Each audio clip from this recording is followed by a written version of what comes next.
তো গাইজ এই যে আমার লাস্ট রুটি বানানো চলছে। হ্যালো ফ্রেন্ড, সবাই কেমন আছো? আশা করছি ভালো আছো, আর আমিও খুব ভালো আছি। আমার নতুন একটা ব্লগে তোমাদের অনেক অনেক ওয়েলকাম, অনেক অনেক ভালোবাসা।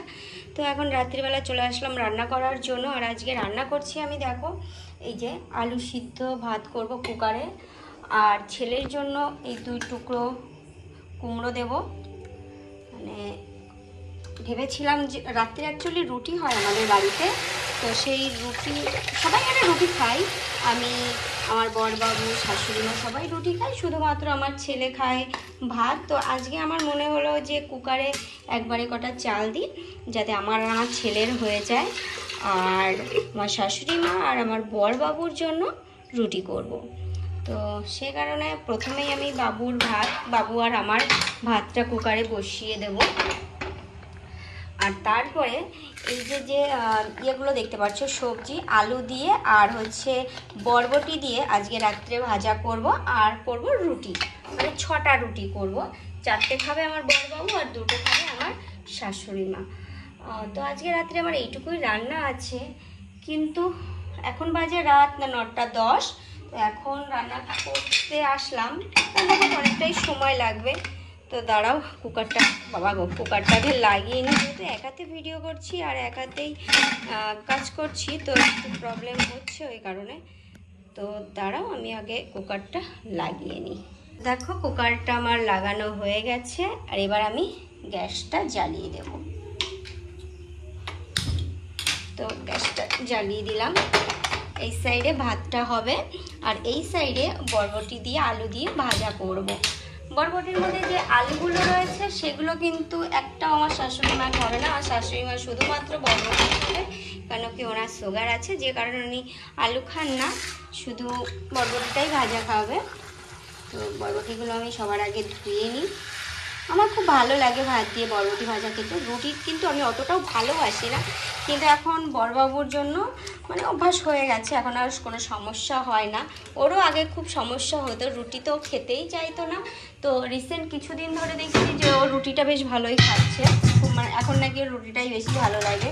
তো ওর সাথে সাথে আমিও শিখে গেছি রুটি খাওয়াটা।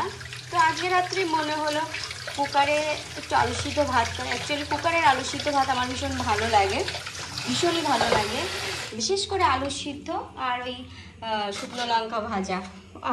দারুণ খাবার, আমার দারুণ লাগে।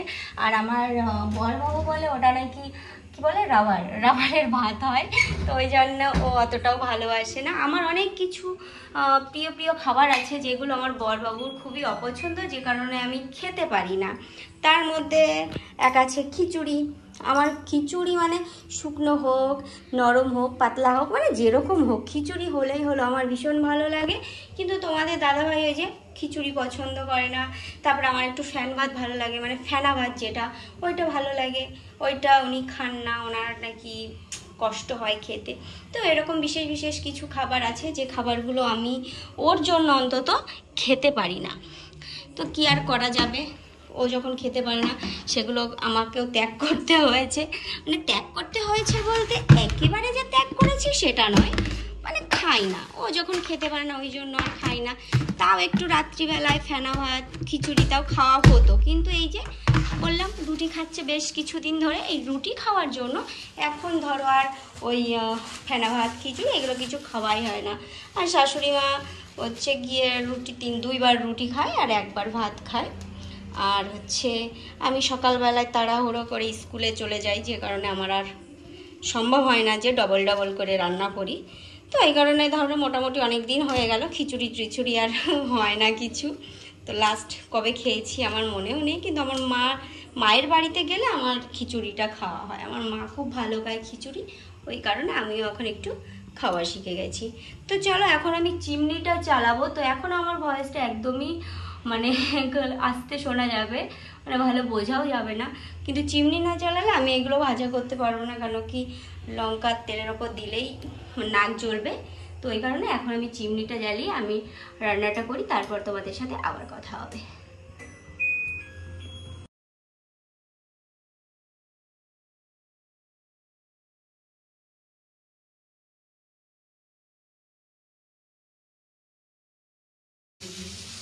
এখানে আমার আটা মাখানো কমপ্লিট হয়ে গেছে এবং লেচি কাটাও হয়ে গেছে। আর এই দেখো আমি রুটি বানানোর চাটুটাও উনুনে দিয়ে দিয়েছি, মানে গ্যাসে দিয়ে দিয়েছি। আর এখানে এটা ভাজা অর্ধেক অর্ধেক হয়েছে, এখন ফুল কমপ্লিট হয়নি। এখন আমি দেখো 6টা রুটি বানাতে চেয়েছিলাম, কিন্তু সেখানে আমার কটা হয়েছে 2 4 6, ও 6টাই হয়েছে। আমি ভেবেছি বোধহয় একটা বেশি হয়েছে। তো যাই হোক, খুব সুন্দর আমার আটার মাপার আইডিয়া। তো দেখো 6টা রুটি বানাবো বলেছি, তো 6টাই হয়েছে। তো চলো এখন ঝটফট করে আমি রুটিগুলো বানিয়ে ফেলি। এই যে একটা রুটি বেলে আমার দেওয়া হয়ে গেছে, আর একটা রুটি এই যে বেলে রেখেছি। খুব একটা ভালো পারি না, কিন্তু এখন যেইটুকু পারি চলে যায়। রুটি বানানো আমি বিয়ের পরেই শিখেছি, তো জানি না রুটিটা ফুলবে কি ফুলবে না, তো ট্রাই তো করি। তো তোমরা প্লিজ মনে করো না, কেন একা একা যেহেতু ভিডিও করছি আর ক্যামেরা করছি, মানে তো দেখো বাবা গো, এই যা তাও পুড়ে গেল রুটিটা। প্রথম রুটিটা তো আমার জীবনেও কোনোদিন ভালো হয় না। তো যাই হোক, তো একটা রুটি বানানো হয়ে গেল, আর নেক্সট 5টা রুটি ফটাফট করে ফেলি। তোমরা ভিডিওটা দেখতে থাকো। তো গাইজ, এই যে আমার লাস্ট রুটি বানানো চলছে। এটা হয়ে পরে আমার হয়ে যায় রুটি বানানো, মানে কমপ্লিট হয়ে যায়। তো 6টা রুটি আমি করে ফেলেছি। আর একটা জিনিস তোমাদের দেখাবো, তার রুটিটা আমি আগে করে নিই, তারপরে দেখাচ্ছি।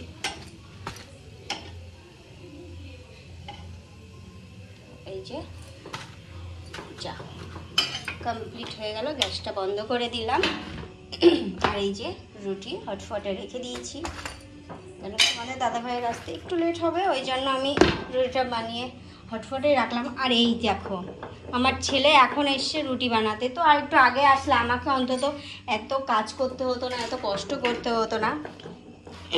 তো এই যে খালি জায়গায় রুটি বেলছে আমার বাবু। ও, তুমি রুটি বানাচ্ছ? আমার জন্য না, স্বামীর জন্য না, তোমার জন্য। ও তাই? ও আচ্ছা, ঠিক আছে, তুমি রুটি বানাও। আর এখন আমার তো মানে রুটি বানানো মোটামুটি রান্না বান্না কমপ্লিট হয়ে গেল। আর এইদিকে অল্প কিছু বাসন আছে, বাসনগুলো ধোবো, ব্যাস তারপরে খাওয়া দাওয়া। তো তারপর good night. Good night, tata tata tata. তোমার রান্না তো ফুল কমপ্লিট হয়ে গেছে, আর তোমাদেরকে আমি দেখালামই যা কাজকর্ম আছে, মানে অল্প সামান্য কিছু কাজকর্ম আছে। তো ওই কাজটুকু কমপ্লিট করে খাওয়া দাওয়া, তারপরে গুড নাইট। তো এইটুকু রান্না করতে এসে দেখো আমার কি অবস্থা মুখের, মানে পুরো ঘেমে চুরে একাকার হয়ে গেছি। কেন কি আজকে গরমটাও প্রচুর দিয়েছে, তো যেহেতু ঘরটার পুরো বন্ধ রয়েছে, মানে রান্নাঘরটা বন্ধই ছিল, চিমনি চলছিল, যে কারণে ওই কারণে প্রচণ্ডই গরম লাগছে। তো যাই হোক, আজকের রাত্রের কি কাজ করলাম, মানে কি রান্নাবান্না করলাম, কি করলাম, সেটাই তোমাদের সাথে আমি একটু শেয়ার করার চেষ্টা করলাম। জানি না তোমাদের কেমন লাগলো। যদি ভালো লাগে তাহলে অবশ্যই লাইক কমেন্ট শেয়ার করো, আমার ভিডিওগুলো ভালোবেসে দেখো। আর যদি কারোর ভালো না লাগে তাহলে স্কিপ করে যেও, কেউ খারাপ কমেন্ট করো না। তো যাই হোক, এখন আর কি বলবো, এখন ফুল কাজ কমপ্লিট করতে হবে, নাহলে প্রচণ্ড গরম লাগছে। সবাই ভালো থেকো, সুস্থ থেকো। তোমাদের সাথে দেখা হবে আমার নেক্সট অন্য একটা ভিডিওতে। টাটা।